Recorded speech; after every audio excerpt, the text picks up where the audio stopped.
Hello everyone, कशा आहात सगळे? आत्ताच रिझल्ट लागलाय आणि जेवढा खुश मी आहे त्यापेक्षा जास्त खुश यावेळेस स्टुडंट्स आहे. कारण भरपूर जण असे आहेत ज्यांच्या मागच्या तीनही प्री नव्हत्या निघाल्या, ज्या की खूप जास्त एक्सपेक्टेड होत्या की आरआरबीची किंवा IBPS क्लर्कची निघावी म्हणून, पण अनफॉर्च्युनेटली त्यांनाही निघाल्या. अनफॉर्च्युनेटली म्हणा की IBPS POची निघून गेली. तर इतक्या तडकाफडकी व्हिडिओ बनवण्याचं तेच कारण आहे. खूप जणांचे कॉल्स आलेत की सर आम्हाला बिलकुल अपेक्षा नव्हती, कारण मागच्या तीन ज्याच्यावर अपेक्षा होत्या त्या नाही आल्या, त्यामुळे आम्ही थोडंसं इझी घेतलं होतं. तर आता कसं करावं ते बघा, या व्हिडिओमध्ये त्याला कट शॉर्ट करून सांगू आपण थोडंसं. गरज पडली तर पुढचा विकली टॉक तर आहेच संडेला. ऑफलाईन विकली टॉकही आपण लवकर घेण्याचा प्रयत्न करू, ठीक आहे? कारण भरपूर जण ट्रॅव्हल करतायत, काही जण एक्झाम सेंटरवरनं बाहेर आलेल्या फोन करतायत की सर आत्ता पेपर झाला पण प्री निघाले आमचे, काय करावं? म्हटलं एक व्हिडिओ बनवतो मी, तेवढा तुम्ही व्हिडिओ नीट बघा. हे बघा, तीन टाईप्समध्ये आपण याला बायफर्गेट करू, ठीक आहे? सगळ्यात पहिला असा की ज्यांना बिलकुलच अपेक्षा नव्हती, ज्यांची मागची प्री निघालीच नाही, कुठली डायरेक्ट हीच प्री निघाली, किंवा ज्यांचा मेन्सचा बिलकुल अभ्यास नाही, कधी एक क्वेश्चन सॉल्व्ह नाही केलेला. सध्या रिसेंटली एक क्वेश्चन म्हणजे आता बॅचमध्ये तर मेन्स झालेलंच आहे आपलं, पण त्याला होऊन बरेच दिवस झाले ना, तर त्या टाईपचं. तर ज्या मुलांचा बिलकुल मेन्सचा अभ्यास नाही, हा पहिला टाईप, आणि त्यांचं प्री निघालेली आहे, आता आम्ही काय करावं सर? तर माझी त्यांना हात जोडून विनंती आहे, ज्यांचा बिलकुलच अभ्यास नव्हता, ज्यांनी फक्त प्रीच्या बेसिसवरती, फक्त या नॉर्मल अभ्यासावरती प्री काढलेली आहे, मला असं वाटतं त्यांनी कुठल्याही पद्धतीचं कसलंही चेंज नाही केलं पाहिजे त्यांच्या प्लॅनमध्ये. म्हणजे सर स्टडी प्लॅन काय पाहिजे? जो तुमचा रेग्युलर प्लॅन चालू आहे, कारण तुम्ही आता प्रीवरनं हळूहळू मेन्सवर स्विच होत आहे, मग हळूहळू तुम्ही सेक्शनल टेस्ट देत होते, हळूहळू तुमच्या सगळ्या ज्या प्रोसेस चालल्या होत्या ना त्याच प्रोसेस चालू ठेवा. तर जो पहिला टाईप आहे, ज्यांची आजपर्यंत कधीच कोणतीच मेन्स नव्हती आणि ज्यांचा अभ्यासही नाही आहे मेन्सचा, मी असं नाही म्हणते की मेन्स नाही म्हणजे अभ्यास पण नाही, काही जणांचा अभ्यास आहे मेन्सचा पण त्यांची मेन्स नव्हती. तर हा पहिला टाईप ज्यांचा मेन्सचा अभ्यासच नाही, बिलकुल अभ्यास नाही आहे, ठीक आहे? फक्त बॅचमध्ये जे शिकवलेलं आहे मेन्स तेवढंच त्यांचं झालेलं आहे, त्यानंतर काहीच नाही. तर मला वाटतं मागच्या शेवटच्या 8 दिवसात त्यांनी जास्त ट्राय नको करायला. कारण ड्रॉबॅक असा आहे की बऱ्याच वेळेस असं होतं, मुलं त्याच्या मागे पळतात 8 दिवस, आणि त्याच्या मागे पळून तेवढा तर फायदा होत नाही, पण म्हणजे मोमेंटम येते ब्रेक होतं. तर मला असं वाटतं तुम्ही कुठलाही मोमेंटम ब्रेक नको करायला फर्स्ट टाईप वाल्यांनी, ठीक आहे? आता सेकंड टाईप अशी की ज्यांचा मेन्सचा अभ्यास चांगला झालेला आहे, ज्यांनी मागे काही मेन्स दिलेला आहे, ज्यांना अपेक्षा पण होती हा रिझल्ट येईल आणि त्यांचा रिझल्ट आलेला आहे, तर त्यांनी रिकामं पॅनिक करायची गरज नाही. तुम्हाला ऑलरेडी अपेक्षा होती, तुमचा रिझल्ट आलेला आहे, काही प्रॉब्लेम नाही. मग सर आता शेवटच्या 8 दिवसात काय करावं? जे आपण ठरवलं होतं की शेवटच्या 8 दिवसामध्ये जनरली काय करतात की रिवाईज करतात सगळ्या आतापर्यंतच्या दिलेल्या मॉक टेस्ट वगैरे, ज्या काही तुमच्या टेस्ट असतील, तर ते सगळं मी आता स्टडी प्लॅनमध्ये विकली टॉकमध्ये तर सांगेलच. पण मला असं वाटतंय की इथं मेन सगळ्यात काय सांगायला पाहिजे त्या मुलांनी, ज्यांना अपेक्षा होती त्यांनी थोडं GAचा लोड थोडासा वाढवा. GA थोडासा आता चांगलं ब्रशअप करायला प्रयत्न करा. आणि सर मॉक टेस्ट मला वाटतं फुल लेंथ टेस्ट ज्या आहेत त्या मॅक्झिमम 8 दिवसामध्ये मॅक्सिमम 3 द्यायला पाहिजे. खूप झाल्या 3 सर, 2 दिल्या तरी चालेल, पण सेक्शनल तुम्ही देऊ शकतात. 2 जर फुल लेंथ ठेवल्या आणि सेक्शनल जर ठेवल्या एक 4 जरी समजा तुम्ही, तर याच्याने मला असं वाटतं शेवटच्या 8 दिवसात जर एवढं केलं तर तुम्हाला सगळ्यात मेन काम हे करायचं आता की जे काही तुमचं नॉलेज आहे, कारण शेवटच्या 8 दिवसात नॉलेज वाढणार नाही कॉन्ट टेलर इंग्लिशचं, पण शेवटच्या 8 दिवसामध्ये तुमच्या डिसिजन मेकिंगवरती विचार करा. ज्याही मुलांसोबत मी थोडंफार डिस्कस केलं आणि हनुमंत सरांनी जे काही अनालिसिस घेतलं त्यामध्ये त्यांचंही म्हणणं होतं की मुलांना बसत नाही आहे एंडपर्यंत, तर त्याची थोडीशी सवय लावा. शेवटच्या 8 दिवसामध्ये ते एक मॅटर करतं, कारण पेपरच्या दिवशी मुलांची गडबड होऊ शकते तिथे, ठीक आहे? तर असं होऊन जातं की सर आता अभ्यास झाला होता पण तिथं ना पेशन्सच नाही राहिले. त्यामुळे बघा, मी पहिली टाईप अशी सांगितली की ज्यांचा बिलकुलच अभ्यास नाही, ज्यांनी कधी मेन्सचा अभ्यासातला आता रिसेंटली काही केलेलाच नव्हता, तर त्यांनी काही स्ट्रॅटेजी चेंज न करू, त्यांचं जे चाललंय त्यांनी तेच चालू ठेवा. दुसरं मी हे सांगतोय, जे एकदम चांगल्या स्टुडंट्स ज्यांचं एकदम भारी प्रिपरेशन झालेले, त्यांनी GAचा लोड थोडासा वाढवा. त्याच्यानंतर 2 फुल लेंथ टेस्ट मॅक्सिमम आणि सेक्शनल टेस्ट थोडे जास्त, किंवा 3 पण देऊ शकता, तुमच्या अभ्यासावरती डिपेंड आहे. पण ह्या 2 टेस्ट किंवा 3 टेस्ट सेक्शनल फुल लेंथ ज्या आहेत त्या त्याच टाईमला द्या ज्या टाईमला तुमचा ॲक्च्युअल पेपर आहे, ठीक आहे? आता तो मला वाटतं सकाळी 9ची रिपोर्टिंग असेल, तर जर का एकदा बघून घ्या, ठीक आहे? हॉल तिकीट मी पण रिझल्ट बघितला, पण टायमिंग वगैरे एवढं चेक नाही केलं, तर त्याच्यात जो टायमिंग आहे त्याच टाईमला 9-9:30च्या आसपास तुम्ही पेपर स्टार्ट करायला पाहिजे, ठीक आहे? आणि सेक्शनल टेस्टचं सांगितलेलंच आहे. बाकी सर नवीन मॅथ्स याला इंग्लिशचा काही अभ्यास करू का? तर मला वाटतं बिलकुल नाही. त्याच्याऐवजी तुम्ही जेवढं काय आधी केलेलं आहे त्याला रिवाईज करा, ठीक आहे? म्हणजे जर तुम्ही मॉक टेस्ट दिलेले असतील 4-5 तर त्याला रिवाईज करा, सेक्शनल टेस्ट दिले असतील त्याला रिवाईज करा, त्यात ज्या चुका झाल्या त्या दुरुस्त करण्याचा प्रयत्न करा, ठीक आहे? पण या टाईपच्या मुलांनी बिलकुल पॅनिक व्हायची गरज नाही. हे सगळं एक्सपेक्टेड होतं आणि तुम्ही बरोबर ट्रॅकवरती चालले.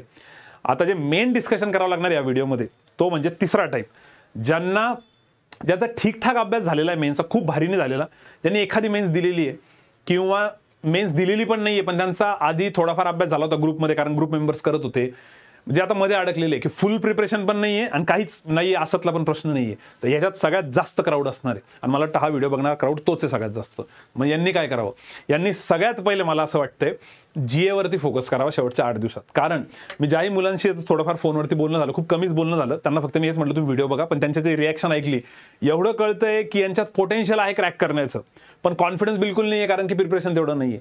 मग मला असं वाटतं जर रिअलिस्टिकली बघितलं तर तुम्हाला हर्डल जो असणार आहे तो GA असणार आहे, कारण त्या मुलांचं GA तेवढं स्ट्रॉंग नसेल. पण ह्या GA ला तुम्ही RRB सोबत ना कम्पेअर करू, RRBचं फार बेकार असतं, IBPS क्लर्कचं ठीक होतं, IBPS POचं तर अजून बेटर राहिलं आता, ठीक आहे, म्हणजे एवढं अवघड नाही राहणार. सो मला असं वाटतं की त्या मुलांनी 8 दिवसात GA वरती जास्त फोकस करा. सर GA साठी काय करायला पाहिजे, तर बघा आता अफेअर्स क्लाउडची एक मागच्या 5-6 महिन्यांची IBPS PO साठी एक PDF आलेली आहे की बाबा शेवटच्या 5-6 महिन्याचं सगळं इम्पॉर्टंट त्यात टाकलेलं आहे.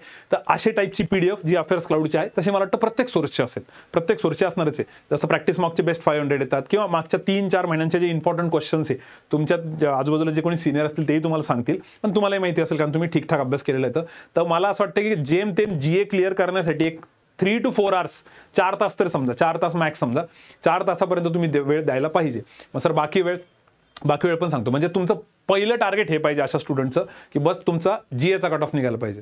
का बरं सर, कारण की कॉन्ट LR तुम्ही शेवटच्या 8 दिवसात खूप नाही करू शकत आणि खूप करायचं पण नाहीये.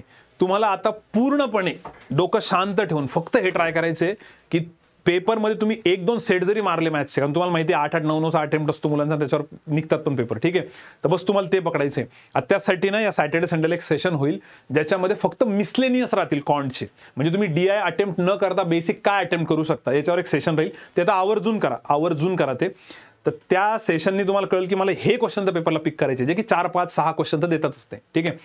नशीब चांगलं असलं चांगले शोधता आले तर 7-8 पण होतात ते, पण ठीक आहे 4-5 तरी पकडू आपण. आणि त्यानंतर एखादा सेट पकडायचा तुम्हाला DIचा वगैरे.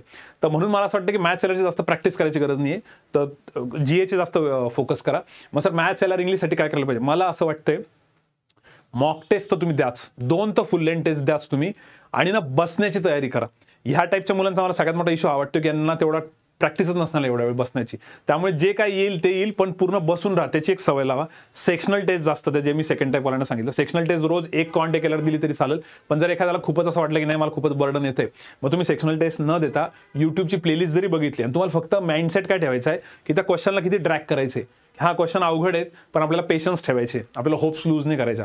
ट्रस्ट मी IBPS POला असं होऊ शकतं की सर मी बेसिकचे 4-5 क्वेश्चन केले आणि फक्त एक सेट केला DIचा वगैरे, तर तरी पण तुमचं काम होऊ शकतं. बस तुम्हाला तीच प्रॅक्टिस करायची शेवटच्या 8 दिवसात की जर तुम्ही युट्यूबचं लेक्चर बघताय तर फक्त गिव्ह अप नाही करायचे, त्याला ड्रॅग करा आणि सॉल्व्ह करा.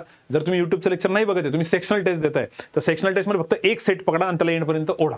ही सवय लावा, ही मेंटॅलिटी तयार करा. मला असं वाटतं माइंडसेटच खूप मॅटर करणार आहे, कारण मी दरवर्षी बघतो IBPS PO बरेचसे वर्किंग स्टुडंट पण देतात आणि वर्किंग स्टुडंटचा एवढा अभ्यास नसतो तुमच्या एवढा, जे रेग्युलर मुलं असतात, पण वर्किंग स्टुडंटकडे मेंटॅलिटी असते. ते काय करतात, डोकं शांत ठेवतात त्या दिवशी, तो दिवस तर खूप मॅटर करणार आहे आणि ते तर मी तुम्हाला लास्ट मिनिट स्ट्रॅटर्जीमध्ये फुल बूस्टअप करून देईल. पण त्याच्यासाठी या 7-8 दिवसात तुम्ही ते एक टार्गेट ठेवा की सेक्शनल टेस्ट एक रोज चालू ठेवा, कॉन्टची, लॉजिकची, आणि त्यात एवढंच ट्राय करा की फक्त तुम्ही ड्रॅग करताय. जर तुम्हाला कॉन्ट LRची सेक्शनल टेस्ट द्यायला कधी कंटाळा आला तर त्या दिवशी टेलिग्राम सेशन करा किंवा युट्यूबची प्लेलिस्टमधलं आपलं जुना व्हिडिओ बघा, पण मेंटॅलिटी तयार करा की तुम्ही एंडपर्यंत त्याला ड्रॅग करताय, तुम्ही घाबरले नाही पाहिजे, ठीक आहे. तर फक्त 8 दिवस एक पुश करायचं आहे. जनरली एक्झामला जास्त आपण फोकस नाही करत कधी, पण हे इतकं तोंडावरती आलेलं आहे 8 दिवसाचं, त्यामुळे मला असं वाटतं की एक ट्राय मारायला काही हरकत नाही आहे, ठीक आहे. आता सगळ्यात महत्त्वाचं इंग्लिशसाठी सर काय करायचं आहे. इंग्लिशसाठी मॅडमनी डिस्क्रिप्टिव्हचे सेशन्स घेतले होते यूट्यूबवरती, ते सेशन्स आवर्जून बघा आणि डिस्क्रिप्टिव्हची थोडी प्रॅक्टिस करा. कारण मला असं वाटतंय शेवटच्या 8 दिवसामध्ये जर तुम्ही त्या गोष्टींवर जास्त फोकस केला, डिस्क्रिप्टिव्ह जर तुमचं चांगलं झालं, GAचा कट ऑफ कसा बसा काढला, तरी कॉन्ट LRमध्ये 1-1, 2-2 सेट कडून 10-10, 12-12 क्वेश्चनचं मार्क्स जरी झालं काम तरी होतं. तुम्ही मागच्या वेळेसचे COT पण बघा, पोरांचे 8-8, 9-9 मार्क्स आहे फक्त मॅथ्समध्ये, आणि पेपर तेवढा टफ असतो, सिरियसली GKचा पण टफ असतो. तर एवढा टफ पेपर, आणि दुआ करावं लागेल की पेपर अजून अवघड यायला पाहिजे. जितका पेपर अवघड येईल तेवढं ज्यांचं प्रिपरेशन कमी आहे त्यांचं सिलेक्शनचे चान्सेस जास्त राहतील, कारण की तुम्हाला फक्त डिसिजन मेकिंग चांगली ठेवायची, एक सेट पकडायचं आहे. सो इंग्लिशसाठी मला असं वाटतं की डिस्क्रिप्टिव्हला निष्काळजीपणा करू नका. मॅडम सेशन घेतलेले आहेत ना सर? 3 सेशन्स घेतले मला जेवढं आठवतं, 3 का 2, तर ते एकदा बघा, युट्यूबवरती आहे डिस्क्रिप्टिव्ह रायटिंगचे, तर ते नक्की बघून घ्या. ज्यांचं जे फर्स्ट, सेकंड, थर्ड टाईप आहे, इनफॅक्ट सगळ्या टाईपचे मुलं बघू शकता, कारण डिस्क्रिप्टिव्ह तर प्रत्येकाला देणंच आहे. फक्त कंडिशन अशी की तुमचा इकडचा कट ऑफ निघालेला पाहिजे, तर डिस्क्रिप्टिव्ह मॅटर करतं. पण मला असं वाटतं की डिस्क्रिप्टिव्ह करून ठेवा, जस्ट इन केस सगळं बाउंडरी निघालं आणि डिस्क्रिप्टिव्ह स्कोर चांगला आला आणि इंटरव्ह्यू पण नशिबाने चांगला होऊन गेला तर खूपच भारी होऊन जाईल, ठीक आहे. तर बस फक्त हा व्हिडिओ एवढा लवकर बनवण्याचं हे कारण होतं की असे स्टुडंट जे स्वतःवरती डाऊट घेत आहे की आता येऊन तर गेलं सर आम्ही काय करू, पण तुमचं जेमतेम प्रिपरेशन आहे ना, तरी तुम्ही स्वतःला बॅक केलं पाहिजे शेवटच्या 8 दिवसामध्ये. खूप इम्पॉर्टंट राहील. फक्त ज्यांनी कधीच काही केलेलं नाही, एकदम झिरो, त्या मुलांना मी म्हटलं की तुम्ही तुमचं प्रिपरेशन चालू ठेवा, पण बाकीच्यांनी मात्र पुश केलं पाहिजे. आता याच्यानंतर ऑफलाईन विकली टॉक आपण थोडा लवकर घेण्याचा प्रयत्न करू. एक युट्यूबला सेशन होईल, ते कोणीच मिस नका करू, ज्याच्यामध्ये सगळे बेसिकचे क्वेश्चन्स राहतील कॉन्टचे की कोणते अटेम्प्ट करायला पाहिजे. आणि ऑनलाईन विकली टॉक पण मी बघतो, कारण आज मुलं ट्रॅव्हल करताय, बरेचसे गावावरून आले, तर उद्या किंवा परवा कुठेतरी आपण हे सगळ्या ऍक्टिव्हिटीजना लवकर घेऊन टाकू. ठीक आहे. आणि खूप जास्त कॉल्स खूप मेसेजेस आहे, प्रत्येकाला रिप्लाय करणं पॉसिबल नव्हतं, म्हणून हा व्हिडिओ बनवला होता. आता जस्ट इन केस तुमचा डाऊट क्लिअर झाला असेल तर तसं मला मेसेज करून द्या की सर डाऊट क्लिअर झाला, कॉल नाही केला तरी चालेल, कारण खूप जणांचं तेच म्हणणं होतं. आणि आय होप याच्याने क्लिअर होऊन जाईल. अजून काही राहिलं असेल तर पुढच्या अपकमिंग ऑनलाईन विकली टॉकमध्ये आणि ऑफलाईन विकली टॉकमध्ये आपण क्लिअर करू. ठीक आहे. चलो, so will stop here. Thank you so much. Bye bye.